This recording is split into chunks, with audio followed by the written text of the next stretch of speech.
कैसे हो गाइस, मैं हूं कैप्टन ब्लू और आज हम बात करने वाले हैं बॉयज की एनिमेटेड सीरीज द डायबोलिकल के बारे में। इस सीरीज के अंदर 8 एपिसोड्स हैं और उनमें से कुछ तो काफी ब्रूटल हैं, तो मैं उन्हें नहीं दिखा पाऊंगा because of the YouTube policies. ये ऑलरेडी हिंदी में अवेलेबल है तो आपने देखा ही होगा परफेक्टली, और इसीलिए मैं इसकी स्टोरी पे ज्यादा फोकस नहीं करूंगा। हम रेफरेंस के बारे में बात करेंगे, तो चलिए स्पॉयलर्स के साथ शुरू करते हैं।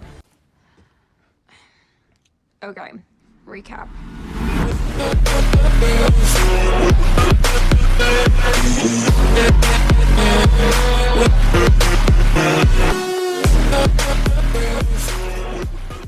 सीरीज की शुरुआत होती है episode 1 laser baby's day out से। सिमिलर नाम से ही मूवी है बेबीज डे आउट। 90s के सभी किड्स ने इसे देखी होगी, मैंने लगभग 10 बार तो पक्का देखी है। बेबीज डे आउट से इसकी स्टोरी इंस्पायर होती है और इसमें एनिमेशन लूनी टून से लिए गए हैं। स्टोरी के हिसाब से वॉट बेबीज पर एक्सपेरिमेंट कर रहा है और ये बंदा यहाँ काम करता है। उसे मिलता है इलेक्ट्रिकल बेबी, पॉइजन गैस निकालने वाला बेबी, और ये जो स्टोरी लाइन की मेन कैरेक्टर है। इस नन्ही बेबी को ट्रायल कंप्लीट करना होगा और लेजर से एम करना सीखना होगा, पर वो नहीं कर पाती। इसलिए ये बंदा एडॉप्शन सेंटर में रिपोर्ट जमा करवाता है। वो खुद काइंड ऑफ बेबी को अडॉप्ट करना चाहता था, पर ये वार्ड पॉलिसीज का हिस्सा नहीं है। यहाँ उसे बिग ब्रेन गाय मिल जाता है जो एक सूप है। अब इसका मेंशनिंग कॉमिक्स में कहीं नहीं है, पर रेडिट पर लोग बोल रहे हैं कि ये सभी सूप्स की लाइफ पर्सनालिटी देखता है, जिससे वो वॉट के लिए फायदेमंद होंगे या नहीं ये पता लगाया जा सके। अगर वो फायदेमंद नहीं है तो उसे टर्मिनेट किया जाएगा, और यही इस बेबी के साथ हुआ जो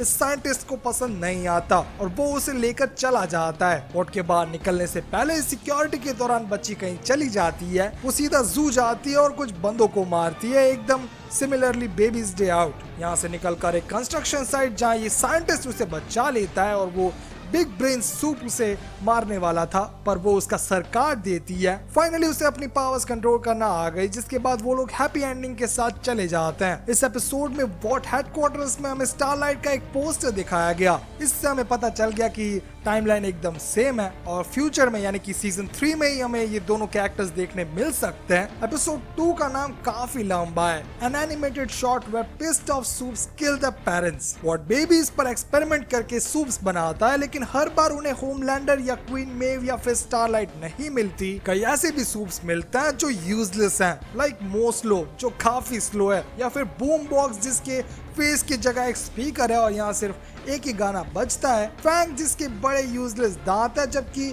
किंगडम जो किसी भी एनिमल में बदल सकता है, जस्ट लाइक गार फ्रॉम टाइटंस। बट प्रॉब्लम ये है कि वो जो भी एनिमल बनता है इसका ब्रेन भी उसी एनिमल जैसा हो जाता है। एक्वा वागवा जो एक मैक्सिकन फ्लैग वाला वाटर है, बिग जो जो काफी बड़ा है, और उसकी दोस्त है ह्यूमन टंग जो 100% मसल है, एक भी हड्डी नहीं। पिनाटे बोल्स जिसके पास गर्म बॉल्स हैं, बूबी फेस और गोज जो कुछ भी छू नहीं सकती, ना ही कोई उसे छू सकता है। इन्हें पता चलता है कि सूप्स एक्सीडेंट से नहीं बने, उन्हें बनाया गया है, इसीलिए वो लोग रिवेंज लेने के लिए निकल जाते हैं और मिलते हैं डेनिस फ्लेचर से जो वॉट के पेरेंटल प्रोग्राम के डायरेक्टर हैं। ये सारी कमेंट्री भी एक सूप देता है जिसकी पावर्स कमेंट्री देना थी। यहाँ ये लोग पेपर्स नाम के एक सूप की हेल्प से अपने पेरेंट्स का एड्रेस फाइंड करते हैं और फ्लेचर को मार देते हैं। पूरा episode Rick and Morte theme में बनाया गया है, जबकि मोर्टी का वॉइस देने वाले जस्टिन रॉयलैंड ने भी पेपर्स का वॉइस दिया, जो आप इजीली नोटिस कर लोगे। सभी सूप्स बारी बारी अपने पेरेंट्स को मारते हैं और एंड में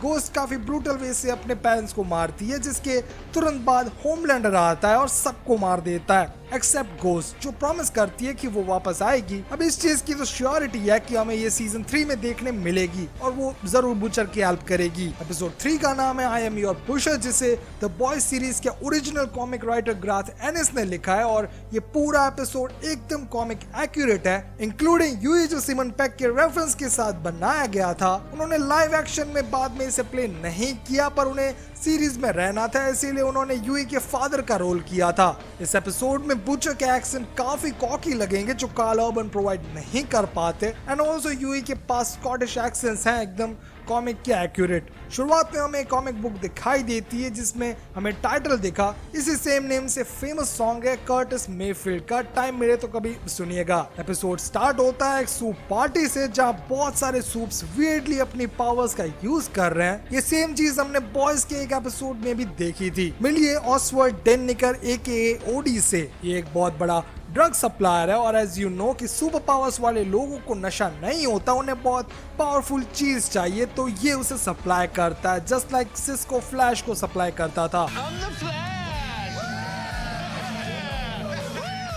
बुचर इसकी विजिट लेता और दूसरे सूप्स के बारे में इंट्रोगेट करता है। यहाँ एक न्यू सूप दिखाया गया जिसका नाम आयरन कास्ट है और इसे डेड बच्चों का खून पीने का शौक है। इसके अलावा वो जैक द जुपिटर और ए ट्रेन को क्रिस्टल मैथ सप्लाई करता था और क्वीन मेव को हैप्पी पिल्स जो वो रेगुलरली ड्रिंक्स में मिलाकर पीती है। होमलैंडर भी ड्रग लेता है जो मेरे लिए काफी शॉकिंग था क्योंकि उसे दूसरे कई सस्ते नशे हैं। बुचर ग्रेट व्हाइट वंडर के बारे में जानने के लिए एक्साइटेड है और ये बंदा उसे सप्लाई करता है, तो बुचर उसे ड्रग में फ्रेंची का बनाया कुछ मिक्स करने को बोलता है जो पहले ये बंदा नहीं मानता, पर छत से उल्टा लटकाने के बाद उसे मानना पड़ता है। ये वैसे लगे रहो मुन्ना भाई का रेफरेंस था। बुचर और यूई ओडिसी सेंट्रल पार्क के पास मिलते हैं जो एक सिंबॉलिक लोकेशन है। पहली बार बुचर कॉमिक्स में यूई से यही मिला था और हाँ, यूईबी सीरीज के दौरान एनी से पहली बार यही मिला था। यहाँ एक्चुअली ग्रेट व्हाइट वंडर को हॉल ऑफ फेम अवार्ड मिलने वाला है, इसीलिए द 7 में से होमलैंडर, जैक द जुपिटर और क्वीन मेव यहाँ सेरेमनी में आए हैं। ग्रेट व्हाइट वंडर ड्रग के कारण फ्लाई करना शुरू करता और उसे एक्चुअली आयरन कास्ट के पकड़े रिंग के अंदर से निकलना था, पर वो कहीं दूर उड़ जाता और बुचर रिवील करता है कि लास्ट ईयर वो कुछ किड्स को स्पेस में ले गया था और वहाँ उनकी मौत हो गई थी। बुचर इसी बात का बदला ले रहा है और ग्रेट व्हाइट वंडर सीधा आयरन कास्ट का पेट फाड़ कर निकल जाता है। एक तीर से दो निशान। क्वीन मेव बहाना बनाती है कि गैलेक्टिक्स ने अटैक किया और ये लोग यहाँ से निकल जाते हैं। देखा जाए तो गैलेक्टिक्स भी कॉमिक्स में अपीयर हुआ था, वो सेम मार्वल के गैलेक्टिक्स जैसा ही है और वो भी इनका वर्ल्ड डिस्ट्रॉय करना चाहता है। रियली में ऐसी कोई चीज नहीं थी। वॉट ने पूरा नैरेटिव सेट किया था जिससे किसी भी कांड में से निकला जा सके। सीजन 3 में हमें शायद ओडी देखने मिल सकता है, as now he is the contact of butcher. Next episode है बोयड इन 3D। ये बंदा इस बंदी को पटाना चाहता था, इसीलिए वो वॉट की केमिकल टेस्टिंग का एक पार्ट बनता है जो हमने सीजन 2 में भी देखा था।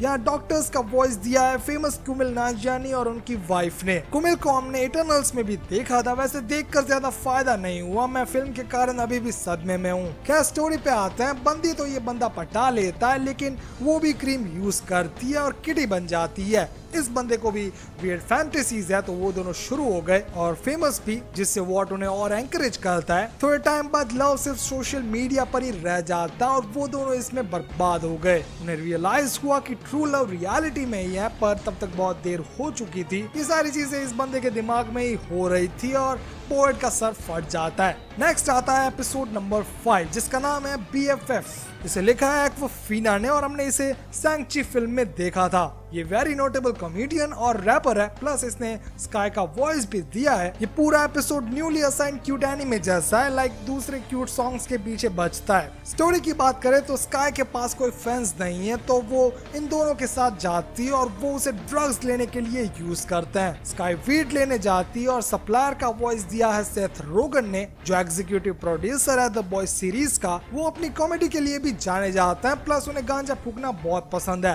तो ये परफेक्ट है इनके लिए। स्काई को यहाँ मिल जाता है कंपाउंड वी जो वो अपने घर पर आकर यूज करती है। कंपाउंड वी फाइंड करना डीप का मिशन था, तो वो इस बंदे को मारकर स्काई के पीछे आता है। नेक्स्ट मॉर्निंग में वो वॉशरूम में होती है कि उसे टट्टी मिल जाती है जो बोल सकती है। स्काई उसका नाम एरियोला रखती है और वो दोनों बॉन्ड करते हैं, पर तभी डीप यहाँ आ जाता है। ये सब होने के बाद वॉट वाले इसे लेकर जाते हैं और स्काई को कैश ऑफर किया गया, पर वो उसे एक्सेप्ट नहीं करती और अपनी टट्टी को बचाकर फ्लश कर देती है। थोड़े टाइम बाद वो टट्टी को लेने के लिए गटर के अंदर जाती है और डीप उसके आमने सामने आता है। स्काई को रियलाइज होता है कि वो कोई ऑर्डिनरी पर्सन नहीं है, उसमें पावर्स हैं जो टट्टी को कंट्रोल कर सकती है। ऐसी पावर्स अगर मुझे कोई दे तो मैं फ्री में भी ना लूं। खैर वो एरियोला को बचाकर टट्टी के साथ यहाँ रहना शुरू करती है। मैं कहना तो नहीं चाहता, पर इसके भी अगले सीजन में दिखने के पूरे चांसेस हैं, क्योंकि डीप यहाँ ट्राई कर रहा था वापस 7 के अंदर आने की, मतलब टाइमलाइन एकदम सेम चल रही है। नेक्स्ट है एपिसोड 6 जिसका नाम है नूबियन vs नूबियन। यहाँ हमें देखने मिलता है नूबियन प्रिंस जिसे हमने सीजन 1 में देखा था।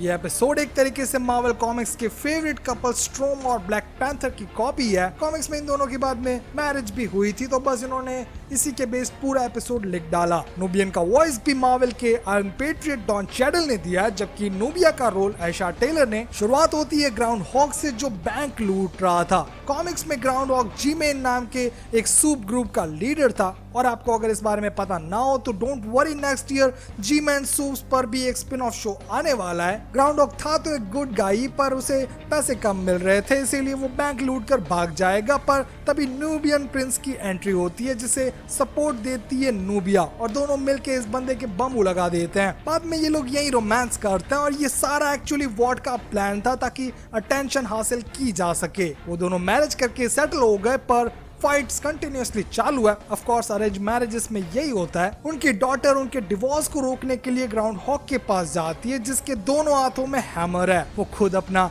VS5 भी नहीं चला सकता, जो वॉट का गेमिंग कंसोल था। ये बच्ची उसे पेडोफाइल बुलाने की धमकी देती है, और ये बंदा मान जाता है। वो इस कपल को थ्रेट करता है कि वो बच्ची को हार्म करेगा, इसीलिए ये दोनों फाइट करते हैं, और ग्राउंड हॉक की माँ बहन एक कर देते हैं। खैर ये होने के बाद एक धमाकेदार सेक्स, और फिर से अगले दिन फाइट होना शुरू हो जाता है, और उनकी डॉटर इससे तंग आ चुकी है, तो वो ही हार मानकर उन्हें डिवोर्स पेपर साइन करने को बोलती है, और इसी के साथ एपिसोड कंप्लीट होता है। नेक्स्ट एपिसोड 7, जिसका नाम है जॉन एंड हान ली।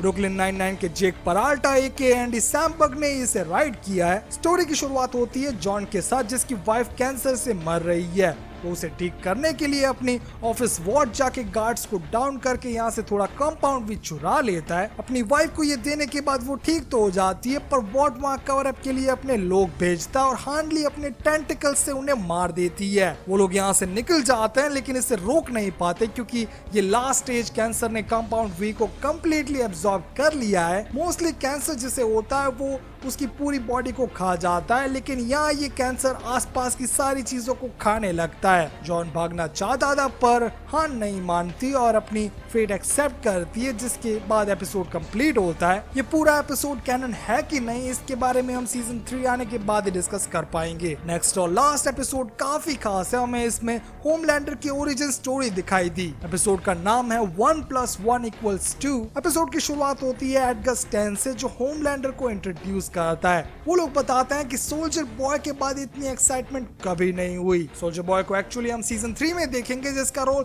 सुपरनेचुरल स्टार जेंसन एक्ल्स कर रहे हैं। ये बेसिकली कैप्टन अमेरिका का बुरा वाला वर्जन होगा, जो कॉमिक्स में ज्यादा डीप में दिखाया गया है। इवन होमलैंडर के साथ उसके रिलेशनशिप भी हुआ करते थे, बट मुझे नहीं लगता हम यहाँ ऐसा कुछ देखेंगे, या फिर देख भी सकते हैं। आफ्टर ऑल होमलैंडर काफी वियर्ड गाय है। रेडिट की माने तो उसकी सेक्सुअलिटी काफी वियर्ड है, और हर सीजन हमें कुछ वियर्ड देखने मिलता है, तो सीजन 3 से काफी वियर्ड चीजें एक्सपेक्ट रखना। होमलैंडर यहाँ अपनी बैक स्टोरी बताता, और उसमें वही वॉट की प्रोपेगेंडा वाली घिसी पिटी स्टोरी दिखाई गई है, जो हमने सीजन 1 में भी देखी थी। बीच बीच में उसका फ्लैशबैक भी आ रहा है कि कैसे ट्रॉमेटाइज्ड उसका बचपन रहा था। यहाँ ब्लैक नॉयर की भी एंट्री होती है, जो होमलैंडर की स्पॉटलाइट छीन लेता है। वो इससे काफी चिढ़ जाता है, और यही दिखाता है कि वो पहले से ही बड़ा सोशियोपैथ था। मैडलिन बताती है कि उसे लीड करना है, ना कि नॉयर के पीछे रहना है। अब नॉयर की बात करें तो मैंने पहले भी बताया है कि वो होमलैंडर को कंट्रोल करने के लिए ही रखा गया था। वो टीम का वन एंड ओनली मेंबर है, जो डायरेक्ट एडगर से ऑर्डर लेता है, और कॉमिक्स में वो होमलैंडर का क्लोन ही था, जिसे होमलैंडर को रोक जाने पर रोकने के लिए बनाया गया था। होमलैंडर अपने पहले मिशन पर जाता है, जो है CLF के खिलाफ। ये लोगों ने क्रूज केमिकल प्लांट पर कुछ हॉस्टेज सिचुएशंस क्रिएट किया, और इसीलिए होमलैंडर को यहाँ भेजा गया है, लेकिन ब्लैक नॉयर को आने में थोड़ा टाइम लगेगा। कॉमिक्स में भी इस बारे में बताया गया है कि मदर्स मिल्क के भाई की डेथ इसी प्लांट के आसपास हुई थी। ये एक्चुअली में वॉट के सारे डम को बाहर निकालता है, जिससे आसपास के रहने वाले लोगों को प्रॉब्लम होती है। होमलैंडर स्पॉटलाइट लेने के लिए जल्दी से अंदर चला गया, और स्टार्टिंग में उसने किसी को हार्म नहीं किया, लेकिन आगे जाके मैनेज करने में प्रॉब्लम हुई, जिससे चीजें आउट ऑफ कंट्रोल होने लगी। देखते ही देखते ट्रामा में उसने सबको मार दिया, या फिर हो सकता है ब्लैक नॉयर ने मारा हो, क्योंकि कॉमिक्स में तो वही मारता था। खैर होमलैंडर ब्लैक नॉयर से फाइट करता है, क्योंकि उसे लगता है कि वो उसे टीम में से बाहर निकाल देगा, पर रियली में ब्लैक नॉयर उसका फ्रेंड है। वो बच्चे कुछ एविडेंस डिस्ट्रॉय कर देता है, और स्क्रिप्ट भी देता है कि पब्लिकली उसे क्या बोलना होगा। होमलैंडर का फैंडम इससे चमकने लगा, और एपिसोड कंप्लीट हुआ। देखा जाए तो Amazon प्राइम को बॉयज सीरीज में पैसे दिख गए और वो इसी तरीके से आगे इसे कंटिन्यू करेंगे। इस पूरे सीजन में आपका फेवरेट एपिसोड कौन सा है मुझे कमेंट सेक्शन में जरूर बताओ, या फिर कौन सी चीज आप सीजन 3 में देखना चाहोगे। अगर ये वीडियो पसंद आया हो तो लाइक करो और ऐसे ही दूसरे वीडियोस के लिए मेरे चैनल पे जाओ। तो मिलते रहेंगे ऐसे ही वीडियोस पे गाइस, इस चैनल को सब्सक्राइब करना मत भूलना। Thanks for watching.